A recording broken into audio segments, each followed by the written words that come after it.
ओम नमो भगवते वासुदेवाय नमो नमः। आज छठा अध्याय, जिसके अंदर भगवान के विराट स्वरूप की विभूतियों का वर्णन किया गया है। यहाँ पर स्वयं ब्रह्मा जी अपने पुत्र नारद को इसके बारे में बता रहे हैं। तो वह उनको बताते हैं कि भगवान का शरीर जो है वह अनंत है, जिसमें अलग अलग शरीर के अंग किस किस लोक को दर्शाते हैं, कौन स्वर्ग है, कौन दिशाएं हैं, कहाँ आकाश है, कहाँ लज्जा है, कहाँ लोक। इसका वर्णन पिछले अध्याय में हो चुका है। आज के अध्याय में वह बताते हैं कि भगवान का जो शरीर है वह ही विराट स्वरूप सबसे पहले आता है।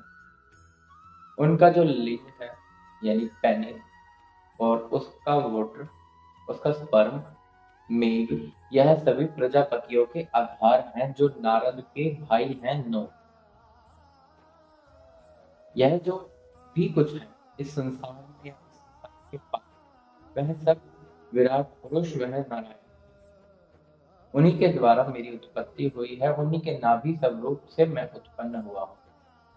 जब मैं उत्पन्न हुआ तो मेरे पास सामग्री नहीं थी यज्ञ करने के लिए, तब मैंने उनके शरीर से ही वह सामग्री इकट्ठी की थी और यज्ञ किया था। वह बताते हैं कि वह इतने अनंत हैं, उनके गुण, उनकी महिमा इतनी अनंत है कि जैसे आकाश अपने स्वरूप को नहीं समझ पाता, वह अपनी महिमा को नहीं समझ पाते।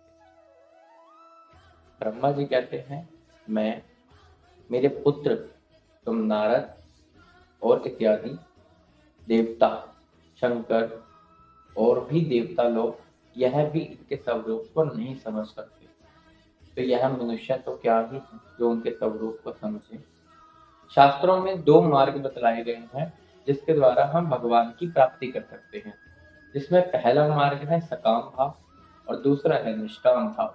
यानी एक में विद्या की जरूरत है और एक में नहीं है। इनको उत्तर और दक्षिण मार्ग के नाम से भी जाना जाता है। दोनों ही भगवान के स्वरूप के आधार हैं। दोनों के जरिए ही भगवान की प्राप्ति की जा सकती है। यह जो संसार है यह 10 उंगल परिणाम में बटा हुआ है। इसका अर्थात यहाँ पर इसका मतलब ये है कि पृथ्वी से 10 गुना जल ज्यादा है, जल से 10 गुना अग्नि, अग्नि से 10 गुना वायु, वायु से 10 गुना आकाश, आकाश से 10 गुना महत्व और महत्व से 10 गुना यह मूल प्रकृति। और ये जो प्रकृति है ये भगवान का एक अंश।